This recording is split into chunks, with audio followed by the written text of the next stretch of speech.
Los Angeles Chargers traveling to MetLife Stadium to play the New York Giants. Let's get into it.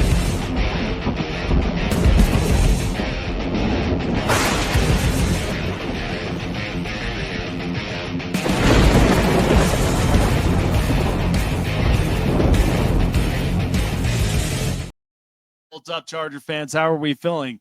Jake Silva here on Charger Syndicate, giving you everything LA Chargers news and so much more. If it is your first time here on the channel, I encourage you all to like, subscribe, hit the bell button, keep you up to date on future and past videos as we're on the road to 1K. As this video is provided by greengridiron.com, your style, your team, your way. Customizable miniature and life-size helmets just like these puppies up from here with customizable visors as well to fit your team's colors. Check it out. These are badass. And when you go online and before checkout, use promo code LACSYN, that is LACSYN, at checkout for your exclusive discount at greengridiron.com. Alrighty, guys, it's about that time. Week 4, Chargers at Giants. This is going to be an interesting matchup. And we know that Justin Herbert has his positive record against the New York Giants in his career. We last seen them. It's been quite a while. It's probably been since, I would say, maybe about 2021 would probably sound about right. But it's been quite a while since facing against an NFC East team like the Giants. So this is going to be an interesting matchup for a few reasons because the Giants are walking in with a different quarterback. It's not going to be Russell Wilson. It's going to be Jackson Dart. So the highly talented rookie out of Ole Miss is going to be facing against this tough Chargers team right now that has been just outstanding, explosive, and very much containing a lot of these opposing offenses all season long. So looking at a lot of the stats, as you can see, Justin Herbert this year leading the league with 860 passing yards, 72 of 108 with 6 touchdowns and 1 interception thus far this season. Amari Hampton with 142 rushing yards and 42 carries and a score. And Quinn Johnston has been more of just the story with the improvement. 3 touchdown catches and has 239 receiving yards. The kid has been phenomenal, and he's really worked itself out. Now, the hardest parts, we're going to get into the injury reports. So the Chargers are going to be without Darius Davis, their kick returner, Will Dissly, the tight end, and guard Mekhi Becton, while Elijah Molden and Bradley Bozeman are listed as questionable candidates here. So that does kind of give a little of a vulnerable spot for the Chargers without Mekhi Becton, but I can see where the Chargers would end up utilizing Jabari Salyer up and into the guard position to give Trey Pipkins a little bit more help. But with Bradley Bozeman being a question mark, is Andre James potentially somebody that could be ready for that role? That is one that the Chargers are looking at very, very closely. So an option up from there. The Giants on their side, they're going to be without Chauncey Goldston, the defensive end.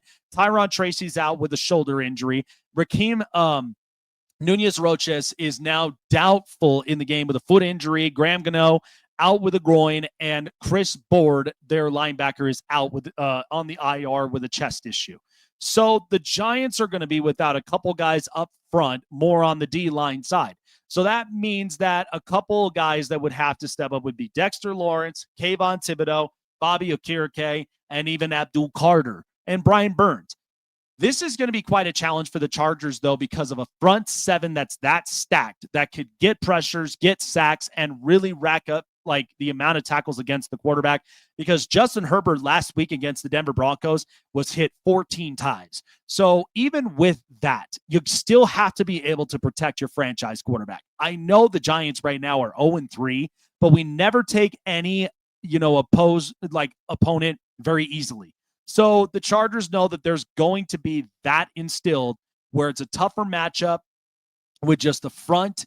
But at the same time, the Chargers have been playing very, very well on red zone defense. Chargers are favored at 6.5 right now at the line.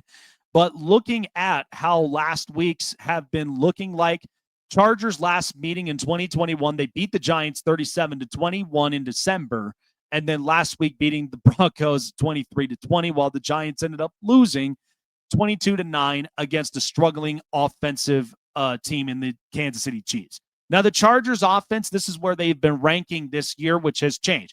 sixth overall offense, where they've ranked 24th in rush, second in passing, and 14th in scoring. So this offense has been cooking, but the run game has not quite found its rhythm yet. So that's the one thing they want to be working up on it. And then on defensively, they're eighth overall in defense, ninth against the rush, ninth against the pass, and fourth in scoring. So top 5 team as a scoring defense once again really has been giving a lot of smiles for Chargers fans just to seeing how that Jesse Minter has been containing the opposing offense, especially up and into the red zone areas.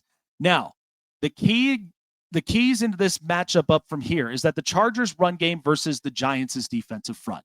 Dexter Lawrence said earlier in training camp that the pass rush would only be effective if he and his teammates could stop the run, and they have not been able to do that. Now, we know with Najee Harris being out with a torn Achilles, the Chargers' backfield is going to consist of Amarian Hampton and Hassan Haskins, along with Kamani Vidal, who has been elevated up from the practice squad to back him up. So that's going to be interesting. I think, the run game could be very crucial for the Chargers. If they can keep the run game and the rhythm going up from there to allow the passes that Justin Herbert's been able to do underneath and getting first downs, that's going to equal a W up from there, and that's crucial for any team that can get a rhythm like that going. Another thing to also note, the Chargers have won 5 games in a row against the Giants going back to 2005 when they were in San Diego. Giants most recently beat them in 1998, more than 4 years before Dart was even born. So the Chargers are 3-0 for the first time since 2002 when they won their first 4 games under coach Marty Schottenheimer. And the Giants have been outscored 83-52. So you can already tell where this is going to end up going. But the Chargers know they're right now on cruise control. This is a team right now that is kind of looking at it like this is another week for them. But again, they don't want to take these kinds of opponents very easily. You want to be able to play competitive, and you want to be able to continue to play physical. Where the Chargers right now 3-0 and the Giants are 0-3. The Giants are desperately looking for some sort of change on the offensive side with Brian Dable's job on the line, and same with GM Joe Shane as well.